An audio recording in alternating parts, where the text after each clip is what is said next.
अस्सलाम वालेकुम my dear students, I hope all of you are doing well. आज के लेक्चर में हम अपने एफबीआईएसी के नए सिलेबस के चैप्टर नंबर 2 जो कि कंप्यूटेशनल थिंकिंग एंड एल्गोरिदम है उसकी एक्सरसाइज का सॉल्यूशन डिस्कस करेंगे।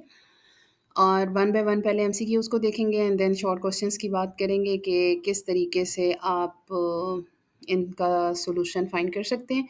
और जो एक्सरसाइज के शॉर्ट क्वेश्चंस हैं वो बहुत इंपॉर्टेंट हैं और बहुत चांसेस हैं कि इस तरह का क्वेश्चन आपके पेपर में आ सकता है। सो सॉल्यूशन आपने बेसिकली गौर उस सॉल्यूशन पे नहीं करना, उसका वे ऑफ सॉल्यूशन पे करना है। यानी अगर कोई भी इस तरह का क्वेश्चन आएगा तो आप उसको किस तरीके से सॉल्व करोगे, यानी आपके माइंड में पर्सपेक्टिव क्या होना चाहिए, आपको जो है वो उस सॉल्यूशन के मेथड को समझना है कि how to actually find that solution. So let's start the lecture. Okay, so MCQ से स्टार्ट करते हैं, but before starting the solution मैं आप लोग को एक बात कहूँगी कि जब भी कोई एमसीक्यूज़ आपके पेपर में आते हैं तो आप हमेशा पहले क्वेश्चन को समझें, फिर उसकी हर ऑप्शन को चेक करें। आपको खुद ही ऑटोमेटिकली आइडिया हो जाता है कि अच्छा ये वाली ऑप्शन इसके अकॉर्डिंग सूटेबल है या फिर नहीं है। और आपके जो पेपर के एमसीक्यूज़ होते हैं, अगर बोर्ड के पेपर के भी एमसीक्यूज़ की बात करें तो वो ज़्यादातर जो हैं वो कॉन्सेप्चुअल बेस होते हैं। यानी अगर आप उसको सिर्फ़ अंडरस्टैंड करके उसको समझ लें तो आपको आराम से समझ आ जाती है कि अच्छा ये कौन-सा कॉन्सेप्ट था। और एमसीक्यूज़ आप सिर्फ़ तभी सॉल्व कर सकते हो जब आपके कॉन्सेप्ट क्लियर हो। क्योंकि most of the time federal board के अंदर सारे के सारे एमसीक्यूज़ जो हैं वो आपके कॉन्सेप्चुअल बेस होते हैं। अगर आपका कॉन्सेप्ट क्लियर हो तो ही आपके लिए उसको अटेम्प्ट करना आसान होता है। तो इसीलिए कॉन्सेप्ट पे ज़्यादा ध्यान दिया करें। बाकी एक और तरीका ये होता है कि जब आपका कोई भी एमसीक्यूज़ आता है तो आप सबसे पहले ये देखें कि जो एमसीक्यूज़ के आंसर्स होते हैं, एक तो क्लियरली पता चल रहा होता है कि मोस्ट ऑफ द टाइम ऐसा होता है कि आपके जो एमसीक्यूज़ होते हैं ना, वो 3 बिल्कुल एक सिमिलर मीनिंग में जा रहे होते हैं और चौथा डिफरेंट मीनिंग में होता है। लेकिन ये हर दफ़ा नहीं होता, कभी-कभार होता है, राइट? जिसमें क्लियरली आपको पता चल रहा होता है। दूसरी बात, हर एमसीक्यूज़ को समझें कि इस एमसीक्यू मतलब जो ऑप्शन है उसको समझें और उसको ट्रांसलेट करें कि इसका मतलब क्या है और क्या ये हमारी रिक्वायरमेंट के मुताबिक फिट इन हो रही है। अब जैसे फॉर एग्ज़ाम्पल सबसे पहले इस क्वेश्चन की बात करते हैं। क्वेश्चन में पूछा गया which of the following best defined data structure. अब आप सबसे पहले ये सोचोगे अच्छा डाटा स्ट्रक्चर क्या होता है? हमने अपने पिछले लेक्चर के अंदर डिस्कस किया था कि डाटा स्ट्रक्चर का मतलब क्या होता है? एक वेल डिफाइंड स्ट्रक्चर जो कि पहले से डिफाइन कर दिया गया है कि आप इस तरीके से इस स्ट्रक्चर को यूज़ करके यानी इस मेथड और इस तरीके से अपने डाटा को स्टोर करा सकते हो, प्रोसेस करा सकते हो। वो वीडियोज़ हमने इन डिटेल पीछे अपने लेक्चर्स के अंदर डिस्कस कर लिया है। अगर आपने पहले वो नहीं देखी तो पहले जाके वो देखें, मैं ऊपर लिंक आपको प्रोवाइड कर दूँगी कि एक्चुअली डाटा स्ट्रक्चर होता क्या है। तो हमने इन डिटेल डिस्कस किया हुआ है वहाँ पर। तो डाटा स्ट्रक्चर का मतलब होता है कि एक वेल डिफाइंड स्ट्रक्चर जो आपको ये कैपेबिलिटी प्रोवाइड करता है, यानी आपको ये एबिलिटी देता है कि आप अपने डाटा को अपनी मर्ज़ी के मुताबिक जो है वो किसी भी तरीके से स्टोर करा के अपनी मर्ज़ी के मुताबिक प्रोसेस करा सकते हो, राइट? अब तो अगर आपको ये पता है डाटा स्ट्रक्चर, तो हमें सामने नज़र आ रहा है कि ना तो ये मेथड ऑफ कम्युनिकेशन है, ना हम इंटरनेट एक्सेस सिस्टम के लिए इसे कोई यूज़ करते हैं, ना ये कोई ग्राफिकल इंटरफेस है। तो इसका मतलब क्या है? It is a way to store and organize data in memory और इन कंप्यूटर सिस्टम्स, राइट? तो इस तरीके से आपके लिए एमसीक्यूज़ का आंसर फाइंड करना आसान होता है। अगर तो आपको एमसीक्यूज़ में ये नहीं पता कि डाटा स्ट्रक्चर क्या है, तब भी आप देख रहे हैं कि बाकी तीनों जो हैं वो किसी भी तरीके से इसके मीनिंग से रिलेट नहीं कर रहे या इसके नाम से ही रिलेट नहीं कर रहे। तो आप इस तरीके से भी एमसीक्यूज़ का सॉल्यूशन फाइंड कर सकते हैं। अब आगे डिस्कस करते हैं अगले एमसीक्यूज़ को। सेकंड एमसीक्यूज़ की बात करते हैं कि which data structure allow dynamic memory allocation and easy insertion deletion. सबसे पहले तो आपको 2 चीज़ें पता होंगी तो आप इस एमसीक्यूज़ का आंसर फाइंड कर सकते हो। पहली चीज़ डाटा स्ट्रक्चर, दूसरी डायनामिक मेमोरी एलोकेशन। देखिए डाटा स्ट्रक्चर हम पीछे डिस्कस कर चुके हैं कि डाटा स्ट्रक्चर का मतलब होता है एक स्पेसिफिक काइंड ऑफ स्ट्रक्चर जो कि जिसे एक स्पेसिफिक वे या तरीका या मेथड जिसके थ्रू आप कंप्यूटर के अंदर अपने डाटा को अपनी मर्ज़ी के मुताबिक स्टोर कर सकते हो, ऑर्गेनाइज़ कर सकते हो, इंसर्ट कर सकते हो, चेंज कर सकते हो, प्रोसेस करा सकते हो, यानी अपनी मर्ज़ी के मुताबिक उसे आप जो है वो रिक्वायरमेंट के मुताबिक जो है उसको प्रोसेस करा सकते हो। तो डाटा स्ट्रक्चर हमने कई तरह के डिस्कस किए पिछले लेक्चर्स के अंदर, जब हमने चैप्टर पूरा डिस्कस किया कि हमने कहा कि वो लीनियर भी हो सकते हैं, वो नॉन लीनियर हो सकते हैं, stack, queue, linked list, all of these are data structures. और दूसरी बात डायनामिक मेमोरी एलोकेशन। देखें एक होती है स्टैटिक मेमोरी एलोकेशन और एक डायनामिक मेमोरी एलोकेशन। हमने अपने पिछले लेक्चर्स के अंदर भी ये चीज़ डिस्कस की थी कि स्टैटिक का मतलब ये होता है कि समथिंग दैट इज़ फिक्स्ड, और वो जब प्रोग्राम एग्जीक्यूट हो रहा होगा या प्रोग्राम चल रहा होगा या प्रोग्राम प्रोसेस हो रहा होगा तो उस वक्त उसकी मेमोरी चेंज नहीं हो सकती। और डायनामिक का मतलब ये होता है कि जब वो प्रोसेस हो रहा हो और उसे ज़्यादा अगर चाहिए हो तो वो अपनी रिक्वायरमेंट के मुताबिक उसको एक्स्ट्रा मेमोरी दी जा सकती है, लोकेट हो सकती है, वो ले सकता है एक्स्ट्रा मेमोरी। तो दिस इज़ समथिंग डायनामिक। अब अगर बात करें इन जो हमारी गिवन 4 ऑप्शंस हैं, एरे, स्टैक, क्यू और लिंक लिस्ट। अब अगर एरे की बात करें तो एरे तो सीधा-सीधा फिक्स्ड होता है, जितना आप शुरू में साइज़ देते हैं वो उतना ही स्टोर करता है, उससे ज़्यादा स्टोर नहीं कर सकता। बात करें स्टैक और क्यू की, तो स्टैक और क्यू में भी आप जो मेमोरी रखते हैं शुरू में, अगर आप इसे प्रोसेस सिंपल एरे के थ्रू ही अगर प्रोसेस करा रहे हैं, जैसे हम एक एरे ही बना के उसको स्टैक और क्यू के मेथड से कराएँ, आइदर स्टैक जैसे ला लीफो या फीफो के through, last in first out या फर्स्ट इन फर्स्ट आउट, तो उसके अंदर भी वो एक स्टैटिक ही रहती है। और ये बात हम डिस्कस कर चुके हैं कि जितना आप शुरू में वो एरे या लिस्ट जिसके थ्रू आप स्टैक और क्यू को प्रोसेस करा रहे हैं, जितना उसका साइज़ रखेंगे उतना ही रहेगा, अनटिल कि आप उसको भी कराने के लिए लिंक्ड लिस्ट को यूज़ कर रहे हैं। तो एक सिर्फ़ लिंक्ड लिस्ट है, जिसमें आपको पता है कि हर एक के पास अगले का एड्रेस होता है, तो ऑटोमैटिकली हम उसको एक्सटेंड कर सकते हैं। यानी हम जो आखिरी एलिमेंट होगा उसको अगले आने वाले का एड्रेस दे दें और इस तरीके से हम उसको डायनामिकली मेमोरी एलोकेट कर सकते हैं। तो सिर्फ़ लिंक्ड लिस्ट एक ऐसी ऑप्शन है, क्योंकि लिस्ट के अंदर हर एलिमेंट लिंक्ड होता है, अगले का एड्रेस होता है, तो अगर हमने नया इंसर्ट या डिलीट करना है तो हम आसानी से कर सकते हैं। जस्ट जो है वो आखिरी एलिमेंट जिसका आखिरी एड्रेस नल होगा, यानी वो एंड को डिपिक्ट कर रहा होगा, उसको हटा के तो उसकी जगह अगले का एड्रेस डाल देंगे और उसको हम आगे लिस्ट का साइज़ इंक्रीज़ करते जाएँगे। तो this is dynamic memory allocation, कि ड्यूरिंग द प्रोसेसिंग ही जब हमें ज़रूरत पड़ी तो हमने उसे अपनी रिक्वायरमेंट के मुताबिक चेंज कर लिया। ये वाली जो चीज़ है ये हमें बाकी तीनों में नहीं मिलती है, एरे, स्टैक और Q. So the correct option is linked list. अब बात करते हैं सिंगली लिंक्ड लिस्ट की। Singly in a singly linked list each node contain what? अब देखिए सिंगली लिंक्ड लिस्ट है तो हमने बात की थी कि हमारी लिंक्ड लिस्ट 2 तरह की होती है, एक सिंगली और एक डबली। उसका भी इन डिटेल लेक्चर चैनल पे अवेलेबल है, अगर आपने वो पहले नहीं देखा तो आप वहाँ जाके पहले उस पूरे कॉन्सेप्ट को समझ सकते हैं कि किस तरीके से काम करता है।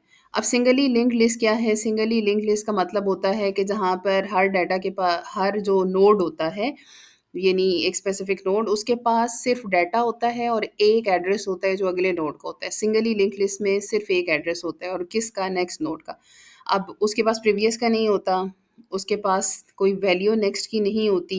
तो यहाँ पर सिंपली हमें सामने नज़र आ रहा है कि हमारा जो ऑप्शन सी है जिसमें डाटा है और address of the next node है, तो that is the correct option.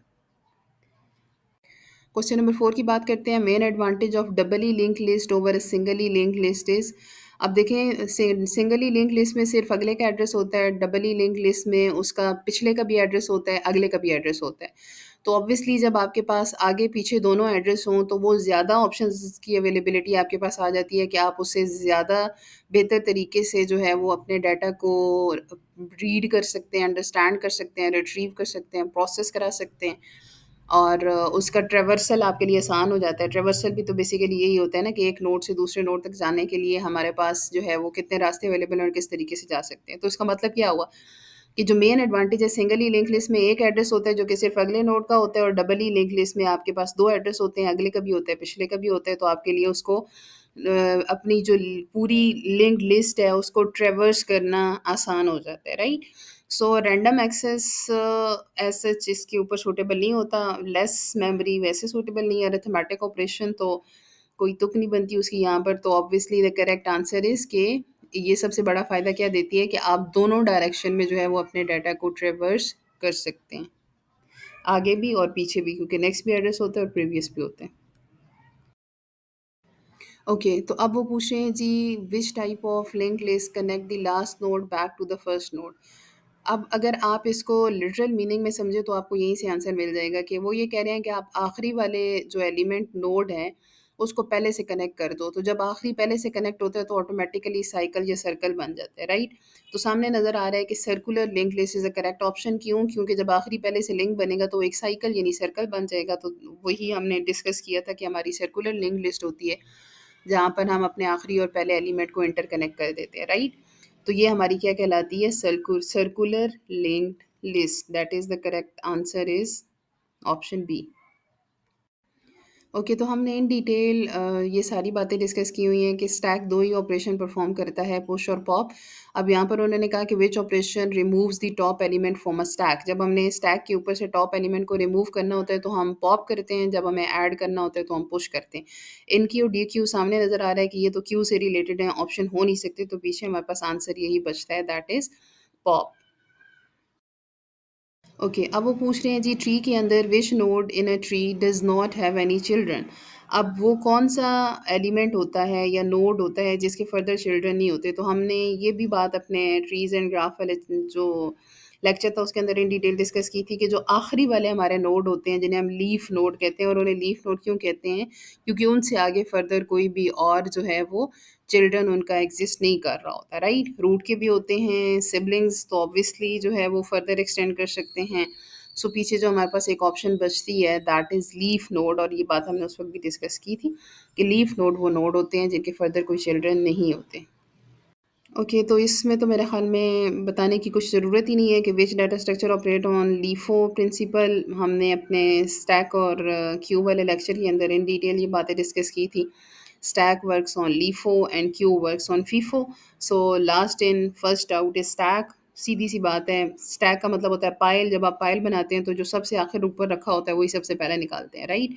तो स्टैक को माइंड में रखें पाइल की तरह। और स्टैक का वर्ड वैसे भी हम नॉर्मली यूज़ करते हैं जहाँ पर हम कहते हैं स्टैक ऑफ समथिंग, तो मतलब क्या होता है, एक के ऊपर दूसरी चीज़ रखी गई और जो सबसे ऊपर रखी गई है वो सबसे पहले निकालनी है। तो लास्ट इन का मतलब सबसे आखिर में रखी, फर्स्ट आउट यानी सबसे पहले उठाई। तो सबसे आखिर में रखी, सबसे पहले उठाई, that is last in, first out, LIFO is stack. अब यहाँ देखें, अब सीधा-सीधा पता चल रहा है कि आपका आंसर क्या होगा। Which algorithm is used for sorting data.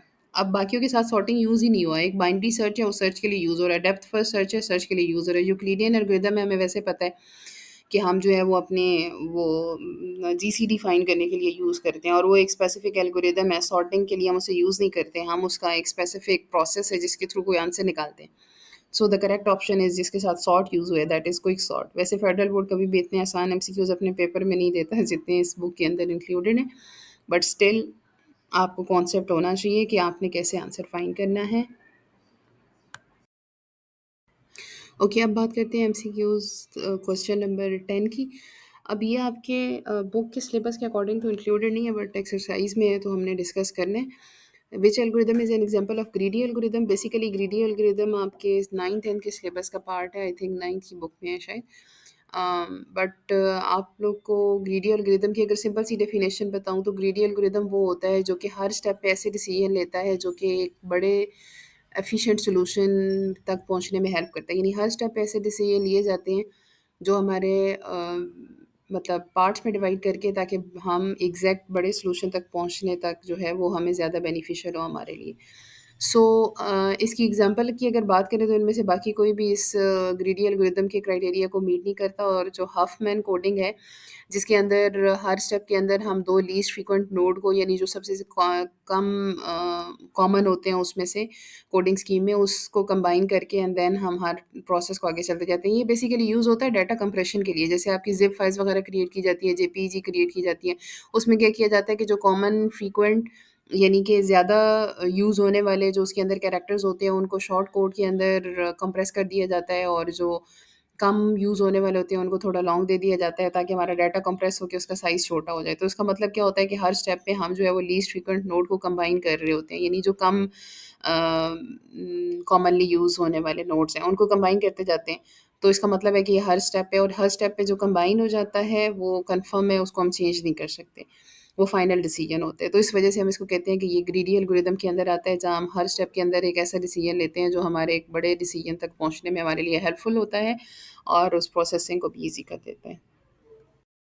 Okay, तो अब बात करते हैं क्वेश्चन नंबर 11 की। ऐसा इसके 2 आंसर हो सकते हैं, O1 भी हो सकता है और O log n भी हो सकता है, डिपेंडिंग अपॉन जो हमने अपने जब बाइनरी सर्च एल्गोरिदम डिस्कस किया था, तो मैंने उस वक़्त भी आपको बताया था कि स्पेस कॉम्प्लेक्सिटी जो इसकी है वो इन 2 पे डिपेंड करती है। बेसिकली यहाँ पर क्वेश्चन में मेंशन नहीं है कि ये किसकी बेस पे हम उसको बाइनरी सर्च एल्गोरिदम को अप्लाई करेंगे, आइदर रिकरियन मेथड होगा या सिंपल आइटरेटिव मेथड होगा।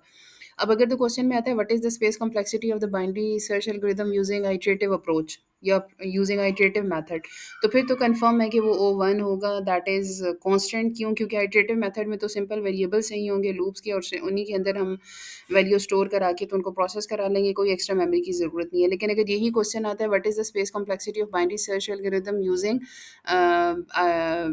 दैट इज़ रिकर्सिव अप्रोच, तो फिर रिकर्सिव अप्रोच में जो है वो हमारा आंसर ओ लॉग एन होगा। अब क्योंकि आपकी पूरी बुक के अंदर जो चैप्टर के अंदर डिस्कशन थी वो सारी हमारी इसकी बेस पे थी, दैट इज़ रिकर्सिव अप्रोच, तो इसलिए यहाँ पर मैंने आंसर जो आप लोग के लिए मार्क किया वो ओ लॉग एन है, क्योंकि रिकर्सिव अप्रोच में हमारी जो स्पेस कॉम्प्लेक्सिटी है वो ओ लॉग एन होती है। ओके, अगर बात करें क्वेश्चन नंबर 12 की, which data structure allow random access to element by index, तो वो हमारा एरे है, क्योंकि एरे के अंदर आप स्पेसिफिक इंडेक्स के लिहाज से कहीं से भी कोई भी डाटा जो है वो आराम से इजीली एक्सेस कर सकते हो।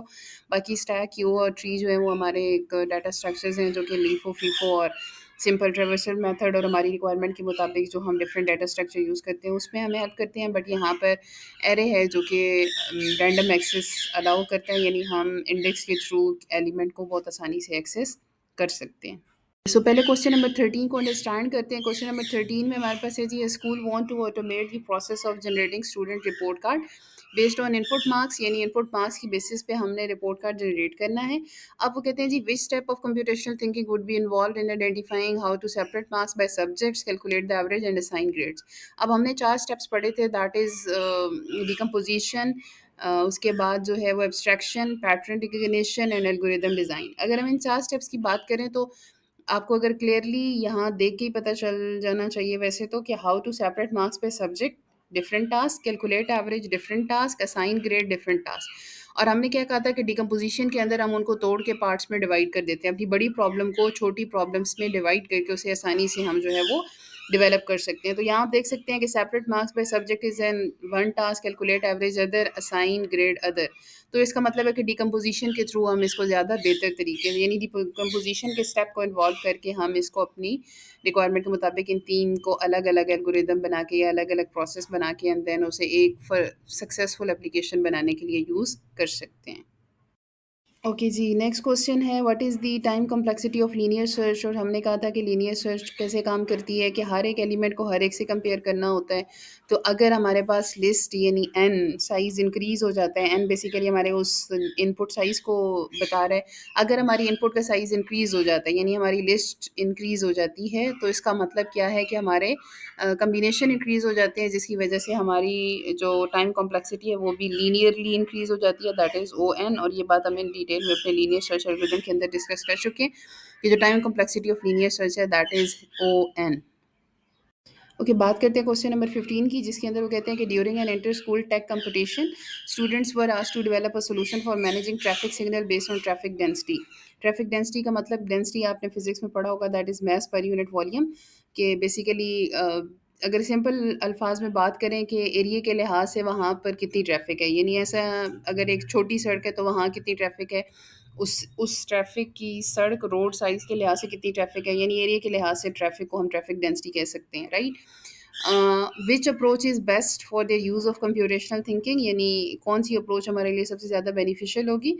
अगर आप बाकी ऑप्शंस की बात करें तो सीधा क्लियरली पता चल रहा है कि उनका कोई इस प्रॉब्लम से ना ही मैच करता है और ना ही वो इसकी मीनिंग को जो है वो एक सपोर्ट कर रहे हैं, राइट। ऑप्शन बी आप अगर देखें तो वहाँ क्लियरली पता चल रहा है कि जो हम कंप्यूटेशनल थिंकिंग के अंदर काम करते हैं कि प्रॉपरली एक फ्लो चार्ट बनाएं जिसके अंदर पता चले कि कौन सी ट्रैफ़िक कहाँ आ रही है और उसके अंदर गाड़ियाँ काउंट की जाएँ ताकि हमें पता चले कि उसकी ट्रैफ़िक डेंसिटी कितनी है।